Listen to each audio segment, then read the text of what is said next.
And these three colors are commonly recommended by stylists but also color analysts. Navy is the first color that stylists will recommend you having in your wardrobe, and they oftentimes refer to navy as a neutral color and as a universal color, which means everyone can wear it, which based on my research is absolutely not true. And my client is one great example of it. The second color that stylists will oftentimes recommend you as a classic, neutral, and universal staple in your wardrobe is black. But this is also a color that my client cannot wear very well. And the third color that is one of the worst colors that she can wear is classic red. This is also a color that is oftentimes recommended by color analysts and stylists. They oftentimes even refer to classic red as a universal color that everyone can wear, that red looks flattering on everyone. But here again, my client is a great example of it not being true.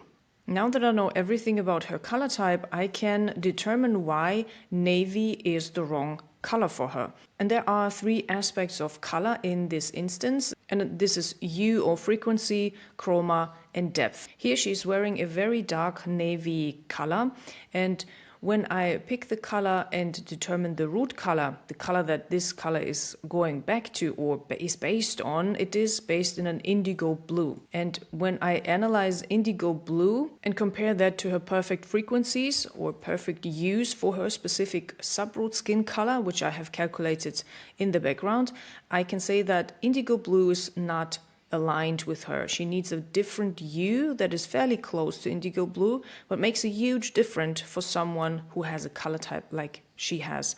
And her perfect frequency close to indigo blue is lilac. Now, when you observe and compare those two hues on the color spectrum, you can see that they are fairly close to each other. But when I compare that in the before and after in a second, you will see what a huge difference it makes, even if colors are close to each other. My research shows that human color harmony is based on a very specific principle that dictates very specific colors that oftentimes are not close to each other, but have a very distinct color frequency distance depending on the subroot skin color and the unique color type that each one of us has. The next aspect that I'm analyzing in a color is chroma, whether the garment is too bright or too soft.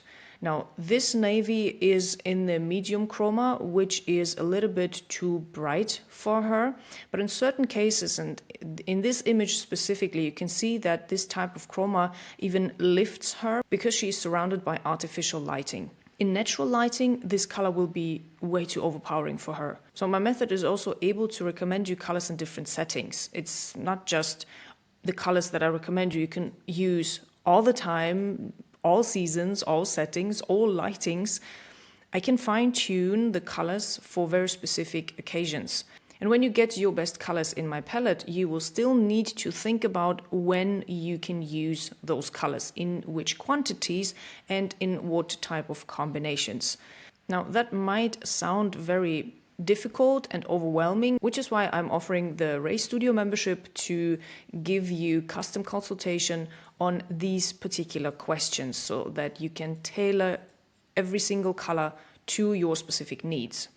The last aspect of a garment color is depth, whether the color is too dark or too light. In this instance, this navy blue is considered a deep depth, which is too dark for her. Even though in this specific setting, you can see how her eyes appear fairly dark, almost as if they were dark brown, which they are not. So this depth is not necessarily working against her. And this is a very typical aspect for someone who has soft or medium chroma. They exhibit a wide variety when it comes to depth. Either their eyes or their hair appears very different in different settings. Outside, they appear oftentimes very light, while in inside settings and specifically with artificial lighting, their hair or their eyes can appear fairly dark, which means that they have a wider variety when it comes to wearing different colors in terms of depth.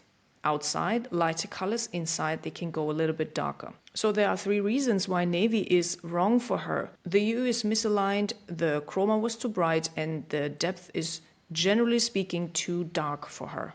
Let's compare a before and after with a proper analysis image this time. Navy blue shows how it is dissonant to her skin tone. Her skin looks dull and sagging. You can see how the blemishes are emphasized.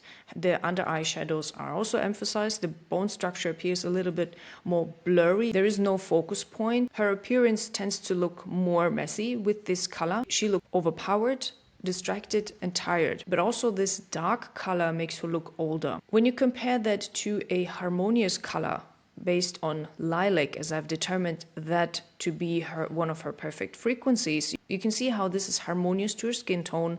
It looks fresh and lifted. Her under eye shadows are not as visible anymore. The bone structure is very clear. The focus point is on her eyes because that is the perfect complementary color to her true eye color, which is in the green spectrum. She looks polished and put together. She looks empowered, feminine and accomplished, but most importantly, she looks younger with that color because the depth is now in the medium spectrum. The depth is not dragging her down, so to speak. Now, the second worst color that she can wear is black, one of the most recommended colors across the board. Let's find out why this color is actually wrong for her. Now, black on fabric is oftentimes not true black. The more artificial it is, or the more synthetic a fabric is, the more black it will appear. As soon as you go into natural fabrics, you will notice how black will have a root color, so to speak, because black, generally speaking, can be based on any type of color across the color spectrum. But let's assume this was a synthetic type of fabric that she was wearing, which is also very popular nowadays, and it's very hard to find natural fabrics. So this black could have any type of root color, which cannot be really determined the more synthetic the fabric is. But regardless of its root color, I can calculate her best frequencies, and one of her best by far frequencies is red-orange. Now let's look at the chroma. Is this color too bright or too soft for her? Black can generally be either bright or soft, but in this case it is a bright chroma. And as I've determined her chroma type to be between medium and soft, this is way too bright for her. Now what about depth? Is this maybe too dark or too light for her? And depth is probably one of the most important aspects for my client, as dark colors will generally drag her down a lot. So for black, there are also 3 reasons why it is not aligned with her. While the hue could be aligned with her, the chroma is too bright and the depth is also too deep. And here in the before and after, you can see a big difference. Black makes her skin look dull and sagging. The blemishes again are emphasized, similarly to navy. The under eye shadows are emphasized, bone structure is a little bit too blurry, there's no focus point.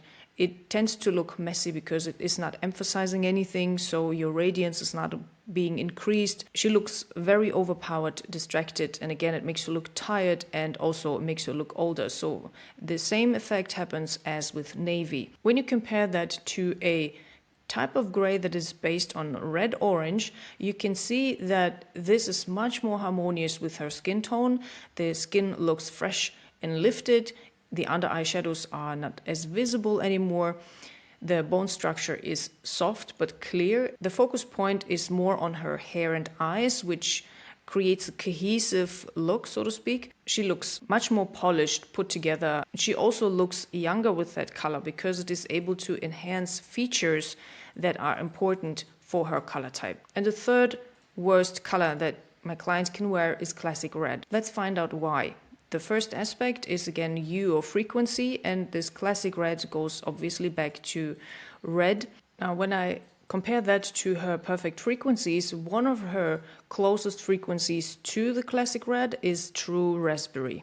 When you observe those 2 frequencies on the color spectrum, you can see how far apart they are. While classic red is on the far left, true raspberry is on the far right, and true raspberry is not a spectral color anymore. Let's analyze the chroma. Is it too bright or too soft for her? This red is bright chroma, and I have analyzed her chroma type. She was between medium and soft, so this is too bright for her. In terms of depth, whether this color is too dark or too light, the depth is the only aspect that is right for her. So she can wear medium depth colors the best. If you remember, her depth type was medium. So medium depth colors are beautiful for her. So there are two reasons why red is wrong for her, and the hue is not aligned and chroma is not aligned in this particular instance, while depth is perfect. In the before and after, you can see a huge difference in what red actually does, specifically to her skin tone. You can see how red is dissonant to her skin tone. It emphasizes all the wrong frequencies in her skin, which makes it look uneven. So various types of blemishes are being emphasized through the red color. The bone structure is again blurry. There is really no focus point.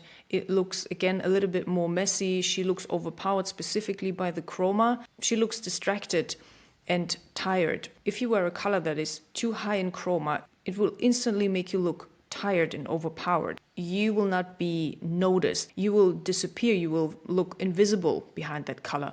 And whenever that happens, you will also tend to look older. Compare that to the true raspberry color, the perfect frequency for her that I have also adjusted in chroma and depth. You can see how it is much more harmonious to her skin tone. The skin tone looks even. It looks fresh and lifted. The under eye shadows are not as visible. The bone structure is now soft but clear. This color emphasizes also her eye color very well, but it also creates a focus point on her lip color because it corresponds very well with her natural lip color, and it almost looks like she's wearing a natural lipstick. This is what the right color can actually provide. You looking radiant even without makeup. So this color helps her look polished and put together, look empowered and feminine, and also look younger because the right type of frequencies we use in her skin, eyes and hair are emphasized. If you have any questions, leave them in the comments. If you love this video, leave a like and leave a comment. Don't forget to subscribe if you want to elevate your style and health this year, and activate the notification bell if you don't want to miss any upcoming videos. Feel free to share this video with anyone who would benefit from this information, and I recommend watching this video next.